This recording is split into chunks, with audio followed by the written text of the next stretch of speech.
Shalom God Lovers. Pagi hari ini, sebelum kita mulai aktivitas kita, mari kita sembah Dia, kita tinggikan Dia.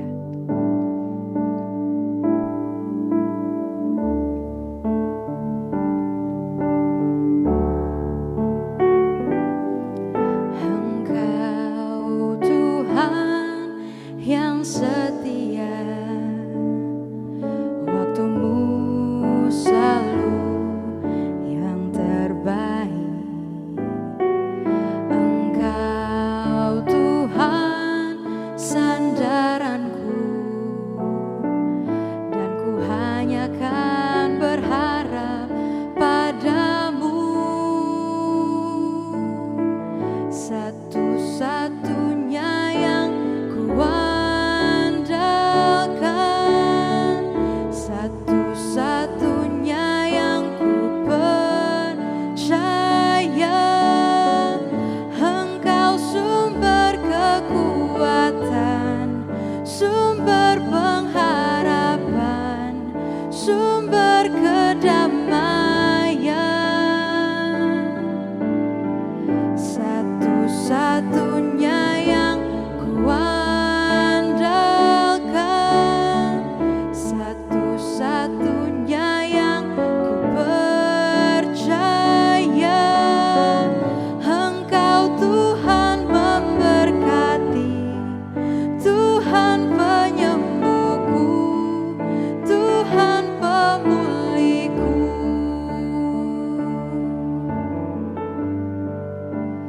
Oh, Engkau Tuhan kekuatanku.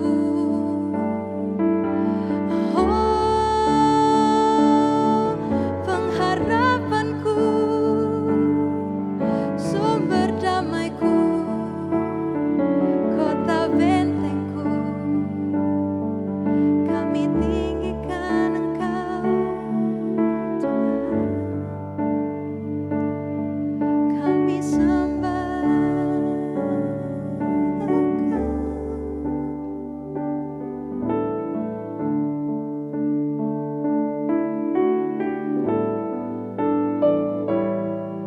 Engkau Tuhan yang setia, waktumu selalu yang terbaik. Engkau Tuhan sandaranku, dan ku hanya kan berharap padamu. Satu-satunya yang ku andalkan, satu-satunya yang ku percaya. Engkau sumber kekuatan, sumber pengharapan, sumber kedamaian. Satu-satunya yang ku andalkan, satu-satunya yang ku percaya. Engkau Tuhan memberkati, Tuhan penyembuhku, Tuhan pemulihku. Engkau Tuhan memberkati, Tuhan penyembuhku, Tuhan pemulihku.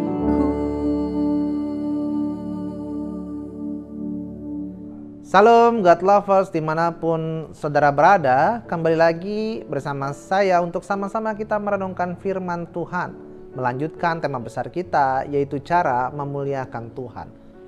Kita sudah bahas di hari-hari kemarin tentang beberapa poin. Yang pertama adalah mengenal Tuhan. Ya, pengenalan kita akan Tuhan harus mendalam seperti relasi yang intim layaknya suami istri. Ya. Yang kedua, itu takut akan Tuhan. Jika kita ingin memuliakan Tuhan, maka kita harus takut akan Tuhan. Takut akan Tuhan, maka kita akan taat kepada Dia. takut akan Tuhan, maka kita tidak mungkin melakukan dosa. Karena kita tahu mata Tuhan melihat dan roh Tuhan ada dengan kita, sehingga kita takut berbuat dosa. Nah, poin yang terakhir adalah percaya kepada Tuhan. Ya, percaya kepada Tuhan. Di dalam Keluaran pasalnya yang ke-14 ayat 31, Tuhan dipermuliakan ketika kita percaya kepada Tuhan. Percaya di sini merupakan iman, saudara. Orang Israel percaya kepada Tuhan itu terjadi belakangan. Percaya di sini bukan hanya percaya, tetapi percaya itu bergantung total kepada Tuhan, saudara. Untuk percaya kepada Tuhan bukanlah hal yang mudah, karena kecenderungan orang berdosa adalah sulit percaya. Alkitab mengatakan orang yang dipilih Tuhan menjadi percaya. Untuk percaya total kepada Tuhan, kita butuh anugerah dari Tuhan. Kita mau tahu, ya, kita diselamatkan oleh Tuhan. Itu bukan karena tindakan iman kita, walaupun Alkitab menyatakan bahwa kita diselamatkan oleh iman. Itu bukan hanya karena tindakan iman saja yang menyelamatkan, yaitu Yesus Kristus. Iman di sini sebagai penerima apa yang Tuhan kerjakan. Jadi objek dari iman itulah yang menyelamatkan kita. Firman Tuhan menyatakan bahwa imanmu menyelamatkan. Maksudnya dalam hal ini bukanlah berpusat pada tindakan kita untuk dapat percaya, tetapi anugerah Tuhanlah, ya, yang ketika kita percaya kepada Tuhan, yaitu adalah memuliakan Tuhan. Salah satu yang membuat Tuhan senang yaitu dengan sikap kita yang percaya total kepadanya. Percaya kepada Tuhan bukan hanya dalam keadaan yang baik-baik saja, yang lancar-lancar saja, tetapi sebaliknya, saudara. Di mana Tuhan menyatakan hal itu sebagai suatu proses membentuk kita. Tuhan telah melakukan hal itu dan dapat kita lihat dalam perjanjian lama dan perjanjian baru, saudara. Dalam perjanjian baru, kisah tentang Lazarus yang sakit, Tuhan menunda datang hingga 2 hari. Orang-orang yang berkata bahwa Tuhan harusnya engkau hadir lebih awal supaya dia tidak mati. Yesus menjawab demikian, biarkan dia mati supaya kamu belajar untuk percaya. Kalimat yang keluar dari mulut Tuhan Yesus, supaya kamu belajar untuk percaya. Ya. Percaya bahwa aku sanggup melakukan hal yang tidak mungkin menjadi mungkin, yang tidak ada menjadi ada, saudara. Hal ini merupakan suatu pengalaman kita, ya, belajar berjalan bersama dengan Tuhan. Dan merupakan suatu anugerah seperti Lazarus, orang yang dikasihi Tuhan. Bukan hanya diberikan doktrin, tetapi orang yang dikasihi ini diberikan pengalaman bersama dengan Tuhan. Berdoalah, minta anugerah dari Tuhan agar kita dapat pengalaman berjalan bersama dengan Tuhan dengan kondisi yang Tuhan tempatkan saat segala sesuatu tidak ada jalan keluarnya, sehingga kita dapat belajar bahwa Tuhan adalah Tuhan yang dapat dipercaya. Nah, saudaraku terkasih, God lovers yang ada di rumah bahkan dimanapun, nampaknya Tuhan meninggalkan kita. Ya, seolah-olah meninggalkan kita, menghadapi jalan buntu, tetapi sebenarnya tidak, saudara. Ya, Tuhan tidak pernah meninggalkan kita. Dia menyuruh kita maju dahulu, baru kemudian kita melihat jalan terbuka. Pada saat murid-murid berada dalam badai misalkan, Tuhan Yesus berkata, "Di manakah imanmu, hai orang yang kurang percaya?"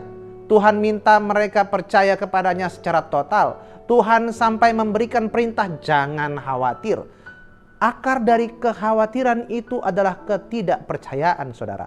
Ya, kita khawatir karena kita memiliki proyek sendiri yang tidak ada kaitannya dengan kerajaan Allah. Tuhan ingin kita percaya Dia dalam hidup yang sekarang atau hidup yang akan datang. Percaya Tuhan, maka Tuhan akan pelihara. Seperti Tuhan dipermuliakan, selain kita tahu tentang Tuhan, kita takut akan Tuhan. Kita percaya akan Tuhan, tetapi juga dikatakan pada ayat ke-31 dalam Keluaran pasal 14 bahwa mereka percaya kepada Musa, hambanya. Peristiwa yang besar ini diadakan oleh Tuhan terjadi kepada orang Israel sehingga mereka pun bisa percaya kepada Musa, hambanya. Mereka melihat pekerjaan Tuhan dan mengkonfirmasi Musa. Ini dua hal yang dikatakan di sini ya, apabila kita percaya kepada Tuhan, maka percaya pula dengan hambanya. Dalam perjanjian lama ada Raja Uzia, seorang yang berhasil dalam segala hal. Kemudian Raja Uzia memberikan persembahan ukupan, kemudian ditegur oleh para imam karena itu bukanlah tugas raja. Tetapi dia tidak peduli karena dia merasa raja dan berkuasa. Dia tetap melakukannya. Maka Tuhan hukum dia dengan penyakit kusta sampai mati. Tuhan menetapkan adanya ordo dalam pelayanan, yaitu percaya kepada Tuhan dan hambanya. Tuhan dipermuliakan dari semuanya ini. Ada dua hal yang terjadi, yaitu dalam keselamatan orang Israel dan kebinasaan orang Mesir. Dalam pemilihan maupun dalam penolakan. Tuhan mengeraskan hati Firaun bukan dalam pengertian bahwa hati Firaun sangat lembut, ya, kemudian dikeraskan oleh Tuhan, bukan. Tetapi dalam hal ini Tuhan tidak mendorong-dorong orang melakukan dosa. Semua kita yang dilahirkan dari Adam dan Hawa mewarisi sifat dosa. Demikian pula Firaun. Dia telah keras hatinya, maka waktu Tuhan mengeraskan hatinya, Tuhan menarik sedikit topangan anugerahnya. Firaun dengan sendirinya dan alamiah dia memuaskan kebencian kemarahannya kepada orang-orang Israel. Pada saat inilah Tuhan mengeraskan hati Firaun dan menarik sedikit anugerahnya. Pada waktu orang Israel diselamatkan semata-mata ingin menyatakan kemuliaannya. Demikian pula pada waktu Tuhan menghancurkan orang Mesir, dibinasakan oleh Tuhan, tidak hanya semata-mata melakukan keadilan yang kudus, tetapi menyatakan kemuliaannya. Nah, saudaraku terkasih, Tuhan menyatakan kemuliaannya di dalam ketakutan orang Israel terhadap Tuhan dan ketakutan orang Mesir terhadap Tuhan. Tuhan menyatakan kemuliaan, orang Israel lari mendekat kepada Tuhan dan orang Mesir lari menjauh dari Tuhan. Tuhan menyatakan kemuliaannya membuat orang taat kepada Tuhan atau membuat mereka jauh daripada Tuhan. Pada akhirnya semua orang mau tidak mau akan mengaku bahwa Dia adalah Tuhan. Maka untuk mempermuliakan Tuhan, kita belajar mengenal Tuhan, belajar untuk takut akan Tuhan, dan belajar untuk percaya kepada Tuhan. Belajar untuk taat kepada Tuhan dan kepada hamba Tuhan yang Tuhan tetapkan untuk mengembalakan kita. Nah, itulah 3 hal yang dapat memuliakan Tuhan, yaitu mengenal Tuhan, takut akan Tuhan, dan percaya kepada Tuhan. Kiranya dengan renungan ini kita bisa sama-sama belajar cara memuliakan Tuhan dalam kehidupan kita. Terima kasih, itulah renungan pada kesempatan kali ini. Mari kita berdoa. Bapa di surga, terima kasih, kami mau terus Tuhan Engkau ajar, Engkau bimbing Tuhan agar kami bisa mengenal Engkau lebih dalam Tuhan, takut akan Engkau dan percaya sepenuhnya total kepada Engkau sebagai Tuhan dan Juru Selamat kami. Terima kasih Tuhan. Tuhan, Engkau juga berkati para God lovers dimanapun mereka berada Tuhan. Taruh hati bijaksana Tuhan, hikmat-Mu Tuhan, agar dengan hikmat itu Tuhan, para God lovers bisa menyelesaikan setiap pergumulannya Tuhan. Di dalam nama Tuhan Yesus, kami semua telah berdoa. Haleluya. Amin. Bagi God lovers yang merasa diberkati, bisa membagikan link YouTube renungan ini kepada saudara, kerabat, dan teman-teman semua. Terima kasih, Tuhan Yesus memberkati.